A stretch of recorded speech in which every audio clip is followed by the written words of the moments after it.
Erica, sweetheart, the bread didn't turn out so well. Could you do something about it? What do you mean, didn't turn out well? Maybe we need a better oven, love. I've seen some great ones for sale lately. Okay, I'll discuss it with Mrs. Stacy. My name is Erica Walson, and I'm 35 years old. I work from home as a full-time Forex trader.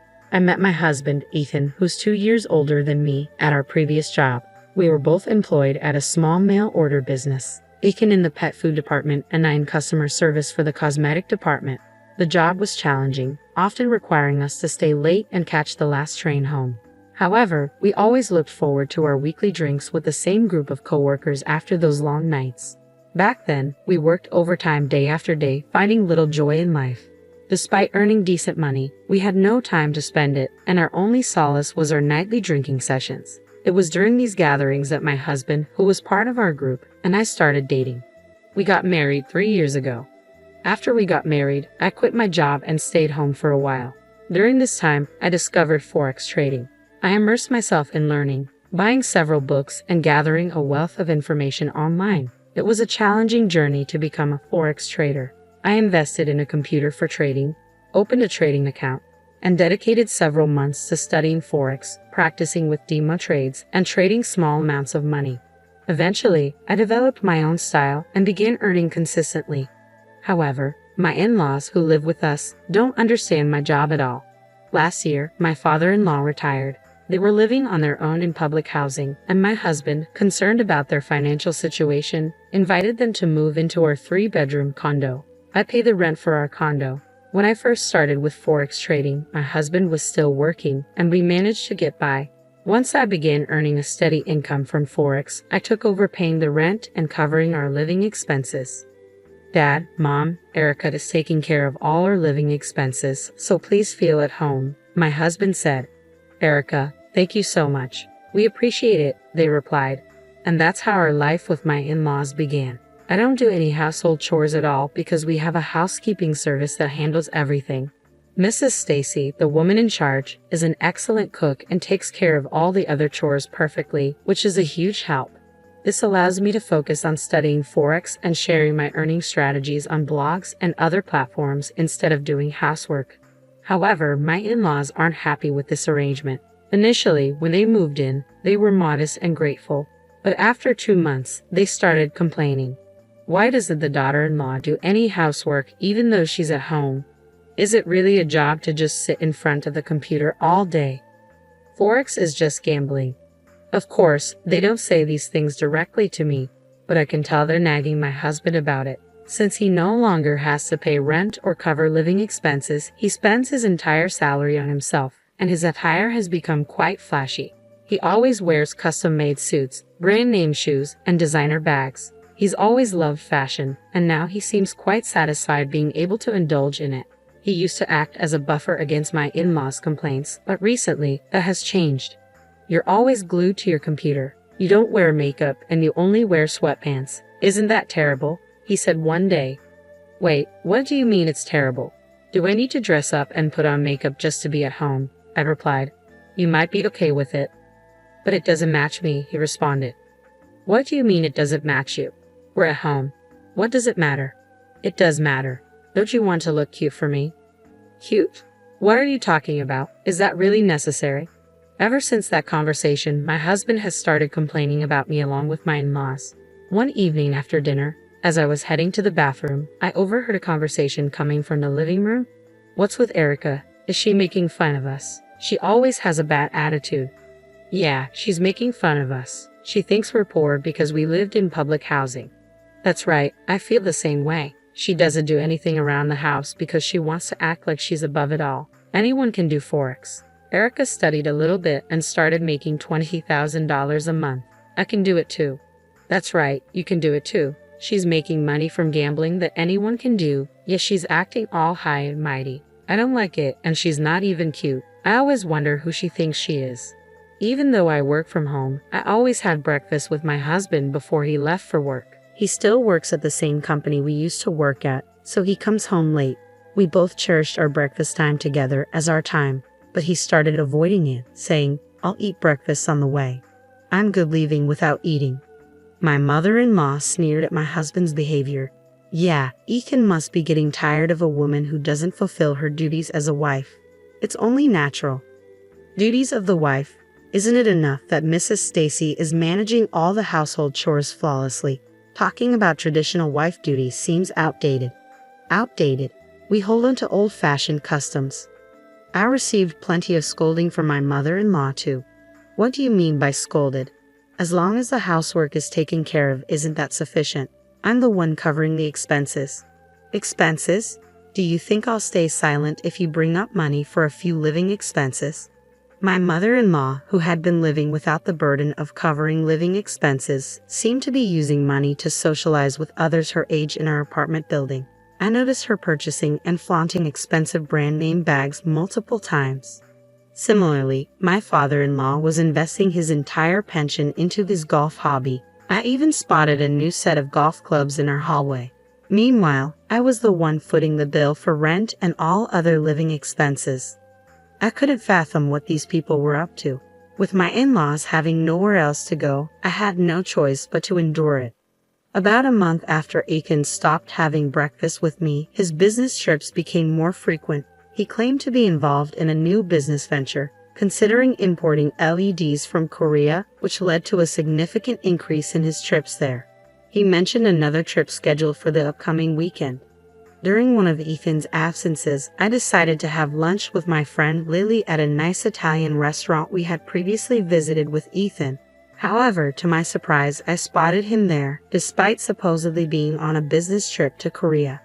Lily and I were enjoying our wine when she pointed him out, saying, "Isn't that Ethan?"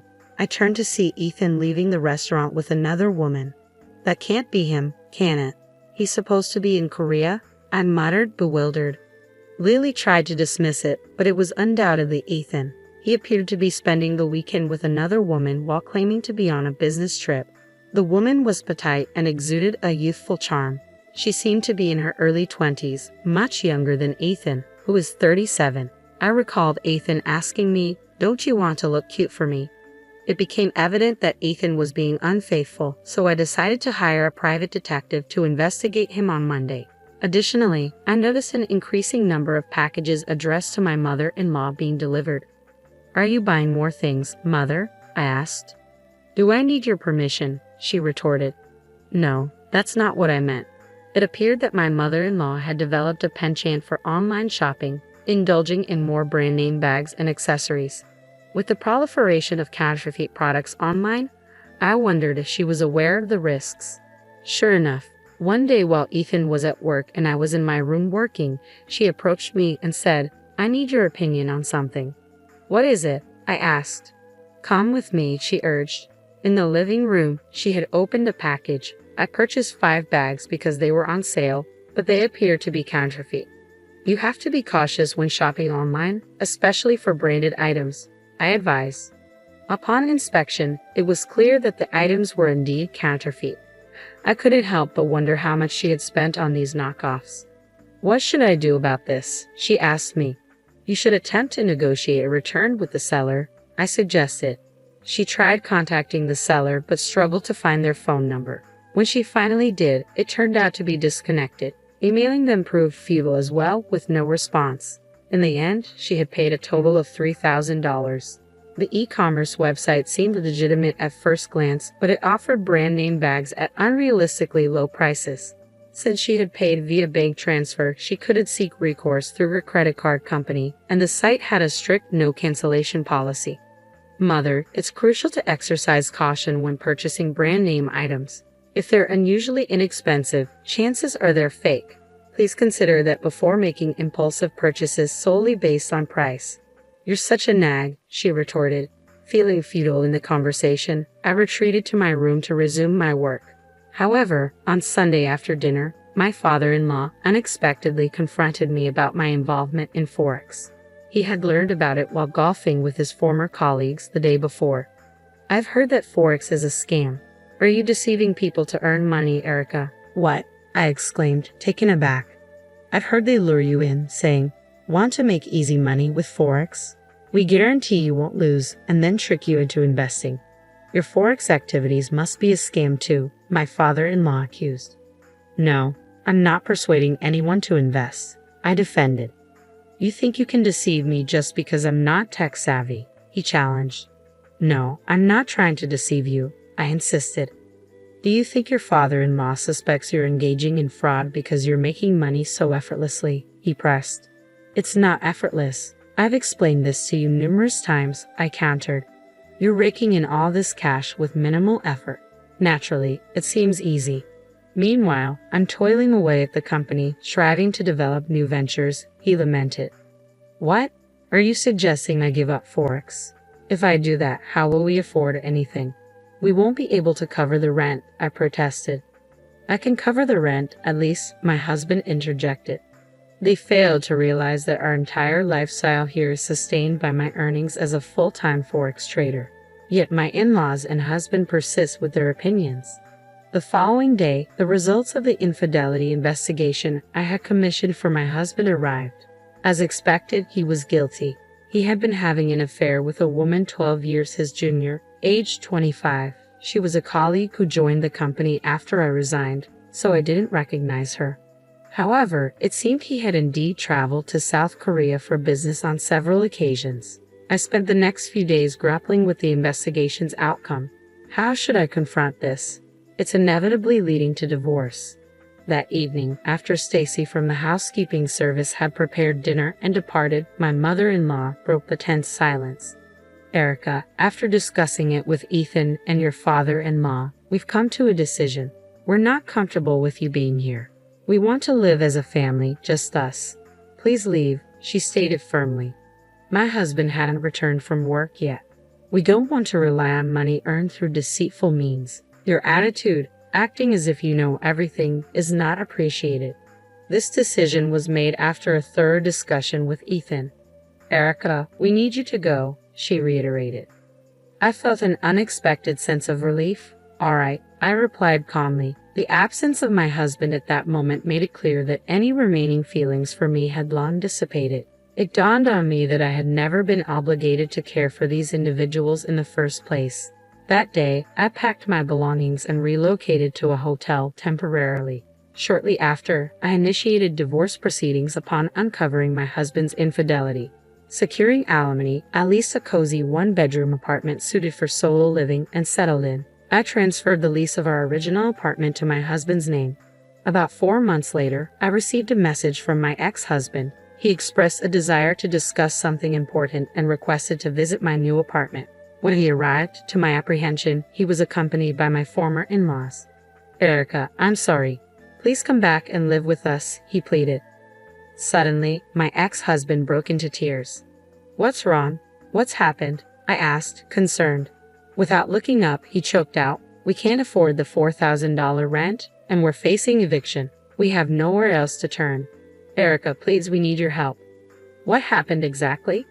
According to my ex-husband, after I left the apartment, he ventured into a new business endeavor called LED Import Sales, importing specialized LED lights from a manufacturer in South Korea for use in factories and hospitals. Unfortunately, the lights turned out to be severely defective. Recipients reported that the sockets of the LED lamps were detaching, posing a danger of the bulbs falling out and rendering them unusable. Consequently, all the LEDs were returned. Despite attempts to reach out to the South Korean manufacturer, language barriers and vague contracts prevented any resolution. The venture proved to be a colossal failure, resulting in substantial losses. Eventually, he was compelled to resign. What was he even thinking? I muttered to myself. Subsequently, he decided to pursue a career as a full-time Forex trader himself, using what little savings he had left to purchase a computer and start trading. However, lacking proper education and experience, he made a significant trade that ended in disaster, swiftly depleting his savings. Meanwhile, my ex-father-in-law attempted to invest his remaining savings in the stock market to augment his funds. Unfortunately, due to poor timing, his efforts ended in failure. With their finances in shambles, they found themselves unable to afford rent or secure alternative accommodations, leading them to come to me, kneeling in desperation. But we're already divorced, aren't we? I reminded them. Yes, we are. But please, we need your help. I'm begging you, my ex-husband pleaded. What happened to your young girlfriend? I couldn't resist asking. After I lost my job, I lost touch with her, my ex-husband admitted. Well, it's not surprising she wouldn't stick around for someone who's lost their job, I remarked. Erica, you're the only one I want now. Let's give our marriage another chance, he pleaded. That's right, Erica. We realize now that we misjudged you. We're truly sorry, my ex-in-laws chimed in earnestly. Erica, I owe you an apology too. I misunderstood Forex trading and wrongly accused you of wrongdoing. I'm sincerely sorry, my ex-husband added. I decline, I replied firmly. Erica, please reconsider. I admit my mistakes and I promise I won't betray your trust again, he implored. That's right, Erica. Ethan won't cheat again. Let's return to being a happy family of 4. I've already said no. If he persists, I will involve the authorities, I warned firmly. Despite their continued pleas, my ex-husband and former in-laws eventually left, disheartened. They truly were an unbelievable family. Following their departure, I received several more desperate calls from my ex-husband, all pleading for reconciliation. Each time, I firmly declined. I no longer cared to know what became of them. As I continued my solitary work as a trader from home, I began to feel the desire for companionship. After consulting with my friend Lily, she offered to introduce me to someone. Tomorrow, I have a meeting arranged with Lily and this individual. I'm cautiously optimistic about this new encounter.